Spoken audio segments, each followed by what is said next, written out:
तीन राज्यों में बीजेपी की प्रचंड जीत के बाद आज भारतीय शेयर बाजार अपने ऑल टाइम हाई पर पहुंच गया। इसके चलते निवेशकों को आज दिन भर में अरबों का फायदा हुआ है। आज के खर्चा पानी में हम बात करेंगे शेयर मार्केट में आई इसी तूफानी तेजी की। जानेंगे कि चंद घंटों में निवेशकों को संपत्ति में कितना इजाफा हुआ है, किन शेयरों में सबसे ज्यादा तेजी देखने को मिली है और शेयर मार्केट में उछाल की 5 वजहें क्या हैं। इसके अलावा ये भी जानेंगे कि चुनावी नतीजों और शेयर मार्केट की चाल के बीच कनेक्शन क्या है और पिछले 20 सालों में आम चुनाव के नतीजों के बाद शेयर मार्केट की चाल कैसी रही है। नमस्कार, मेरा नाम दिव्यांशी सुमराव है। आप देखना शुरू कर चुके हैं ललन टॉप का डेली इकोनॉमिक बुलेटिन खर्चा पानी। तीन राज्यों में बीजेपी ने हैट्रिक लगाई है। इससे शेयर मार्केट में पैसा लगाने वालों की चांदी हो गई।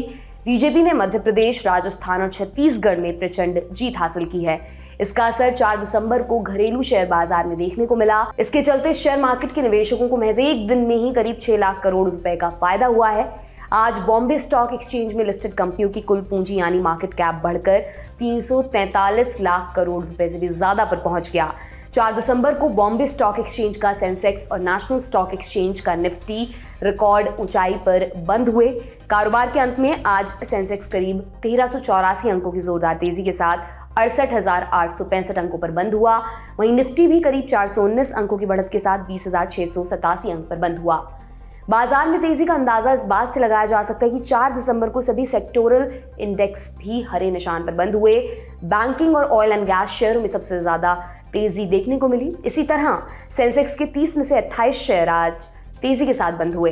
अडानी ग्रुप की सभी कंपनियों के शेयर आज जबरदस्त तेजी के साथ बंद हुए।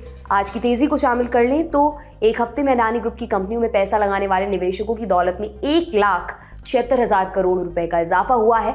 सिर्फ 4 दिसंबर को समूह की फ्लैगशिप कंपनी अडानी एंटरप्राइजेज में 7% से ज्यादा की तेजी आई। अडानी टोटल गैस में 5% का अपर सर्किट लगा है। अडानी एनर्जी में 6%, अडानी पावर में 5% और अडानी ग्रीन एनर्जी में 9% का उछाल देखने को मिला है। अडानी पोर्ट्स के शेयर करीब 6% और अडानी वुलमन में करीब 2.5% की तेजी आई। वहीं एनडीटीवी में 3.5% और एसीसी के शेयर 6.4% चढ़कर बंद हुए। जानकारों का कहना है कि शेयर मार्केट रेगुलेटर सेबी ने बाजार में हेराफेरी के मामले में अडानी ग्रुप को 24 में से 22 मामलों में क्लीन चिट दे दी है। इसके चलते समूह के शेयरों में लगातार उछाल देखने को मिला है।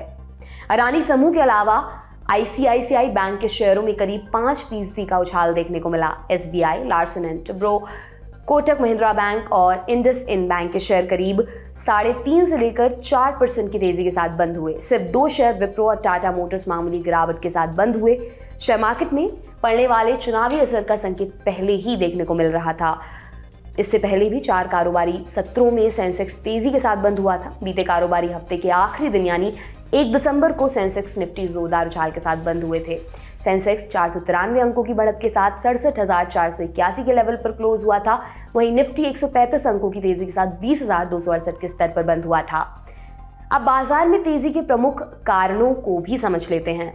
बाजार में तेजी की पहली वजह है कि 5 राज्यों के विधानसभा चुनाव में से 3 में बीजेपी की प्रचंड जीत। मार्केट में तेजी का दूसरा कारण है दूसरी तिमाही में भारत की आर्थिक ग्रोथ 7.6% पर पहुंची। ये आरबीआई के अनुमान से करीब 1% ज्यादा है। आरबीआई ने 6.5% जीडीपी ग्रोथ का अनुमान जताया।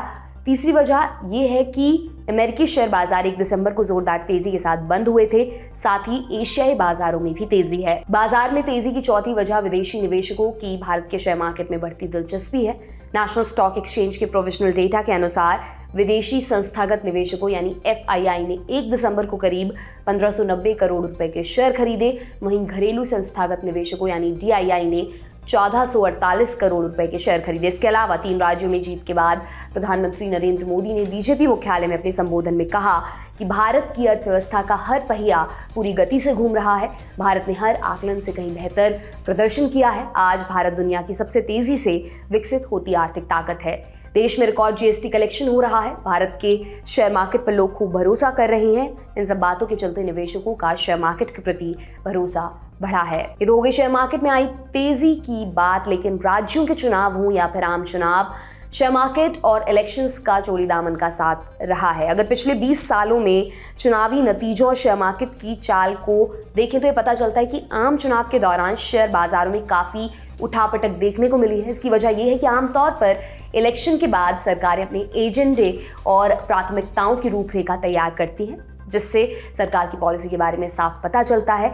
जिस सरकार की पॉलिसी जितनी साफ रहती है, उससे निवेशकों में भरोसा बढ़ता है। इससे देश में निवेश बढ़ता है और देश के आर्थिक विकास को भी रफ्तार मिलती है। 1999 से 2019 के बीच इलेक्शन ईयर में शेयर बाजार की चाल देखें तो इकोनॉमिक टाइम्स की एक रिपोर्ट के मुताबिक 6 अक्टूबर 1999 में हुए आम चुनाव के नतीजों के एक साल बाद सेंसेक्स 13% गिरा था। इस दौरान अटल बिहारी वाजपेयी के नेतृत्व में एनडीए सत्ता में आई थी। 2004 में बीजेपी के नेतृत्व वाली सरकार को आम चुनावों में अप्रत्याशित हार का सामना करना पड़ा था। इसके बाद भारतीय शेयर बाजारों में 2 दिनों में लगभग 20% की जोरदार गिरावट आई थी। 13 मई 2004 आम चुनाव के नतीजों के एक साल बाद सेंसेक्स में 23% का उछाल आया था। इस दौरान डॉक्टर मनमोहन सिंह देश के प्रधानमंत्री थे। बतौर पीएम डॉक्टर मनमोहन सिंह के दूसरे कार्यकाल के एक साल बाद सेंसेक्स करीब 32% चढ़ गया था। वहीं 16 मई 2014 को लोकसभा चुनाव के नतीजे आए थे और नरेंद्र मोदी देश के पीएम बने थे। 2014 के चुनावी नतीजों के बाद सेंसेक्स में 21% का उछाल देखने को मिला था। इसी तरह पीएम मोदी के दूसरे कार्यकाल की बात करें तो 23 मई 2019 में हुए आम चुनावों के नतीजों के एक साल बाद सेंसेक्स करीब 3% गिरा था। उदाहरण के लिए 2019 के लोकसभा चुनावों के दौरान चुनाव से पहले के हफ्तों में शेयर बाजार में काफ़ी उठापटक देखी गई थी, लेकिन जैसे ही नतीजे साफ हुए, फिर से मोदी सरकार को मिले जनादेश के कारण शेयर बाजार में तेजी लौट आई थी। आपको बता दें, हाल ही में जेफरीज कंपनी में इक्विटी स्ट्रैटेजी के ग्लोबल हेड क्रिस वुड ने कहा था, अगर पीएम नरेंद्र मोदी की पार्टी सत्ता में नहीं लौटती है तो भारत का शेयर मार्केट बुरी तरह गिर जाएगा। मुंबई में बिजनेस स्टैंडर्ड अखबार द्वारा आयोजित एक कार्यक्रम में क्रिस वुड ने कहा था कि अगर सत्तारूढ़ भारतीय जनता पार्टी को लोकसभा चुनावों में अप्रत्याशित हार का सामना करना पड़ा, जैसा कि 2004 में हुआ था, तो बाजार में 25% या उससे अधिक गिरावट की उम्मीद है। जेफरीज दुनिया की दिग्गज ब्रोकरेज फर्म और निवेश बैंक है। इस कंपनी का हेड ऑफिस है अमेरिका में। यह फर्म दुनिया भर के शेयर बाजारों को लेकर अपना अनुमान जारी करती रहती है। इसकी रिसर्च रिपोर्ट के आधार पर दुनिया भर के लाखों निवेशक शेयर बाजार में पैसा लगाते हैं या फिर निकालते हैं। इससे पहले अमेरिकी ब्रोकरेज फर्म मॉर्गन स्टैनली ने एक रिपोर्ट में कहा था कि 2024 के आम चुनावों से पहले सेंसेक्स में 10% की तेजी देखने को मिल सकती है। अगर चुनाव के नतीजे उम्मीद के अनुरूप नहीं आए तो बाजार 40% तक लुढ़क सकता है। इस रिपोर्ट में अमेरिकी निवेश बैंक ने कहा था कि चुनाव के नतीजों के बाद सेंसेक्स तो 5% ऊपर चढ़ेगा या फिर 40% तक नीचे लुढ़क सकता है। तो ये था आज का खर्चा पानी दोस्तों। ये बुलेटिन आपके लिए लेकर आए थे हमारे साथी प्रदीप यादव। आप अपनी राय कमेंट बॉक्स में जरूर दें। अगले एपिसोड तक अपना खूब ख्याल रखें। बहुत बहुत शुक्रिया।